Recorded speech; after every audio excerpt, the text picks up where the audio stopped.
How good's that, Jess? I'm smiling because I love when drivers say that. It kind of game on, right? So let's revisit some of this, what happened last night, because it was classic.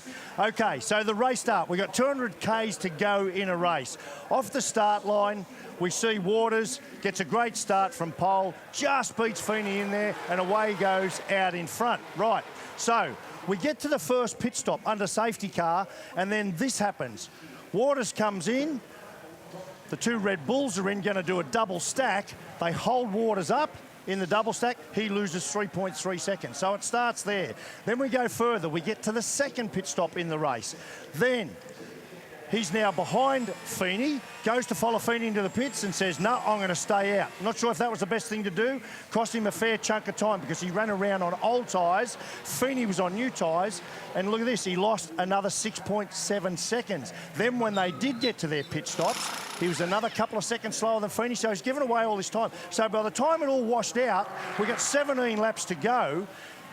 Look at this, Brown's gone past, Mostert's gone past, and there's 17 laps to go, and he's 9.2 seconds behind. So we then get 3 laps to go, and we're here, turn 4, and this happens.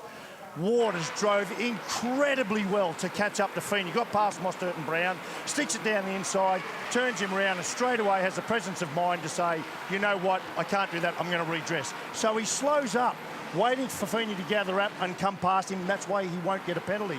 But then at this point, this is so smart. I asked Cam Waters 2 hours ago, I said, mate, did you really think that you were going to be able to hold Brown up to let this guy get in front?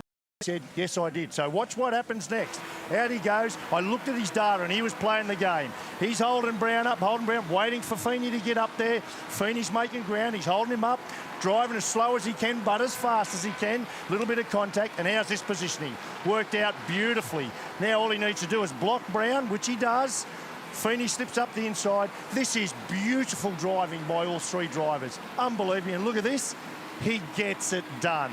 Absolutely magnificent. So then we get to the last corner of the last lap. This is phenomenal.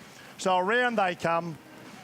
Waters has a crack, gives him a little touch, but it's not a bump and run because he doesn't actually gain momentum on Feeney. Feeney's going faster. Look at that.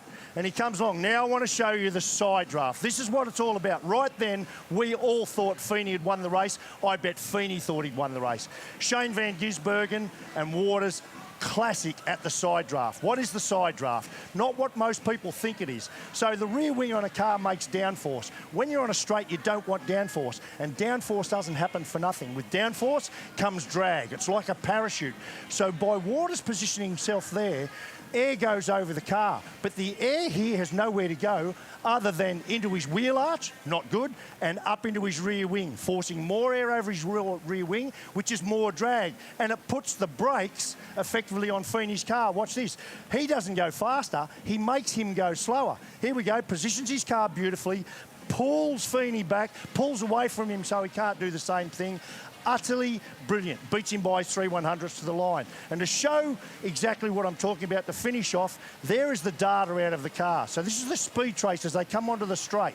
So they're getting up to about 215 Ks now. Here you can see they're doing exactly the same speed. Waters is green. His speed trace, his momentum doesn't change. His rate of acceleration doesn't change. But when he positioned his car next to Feeney, look what he did. He put the brakes on Feeney's car, pulled 7 kilometres an hour out of him. That, folks, is the classic side draft.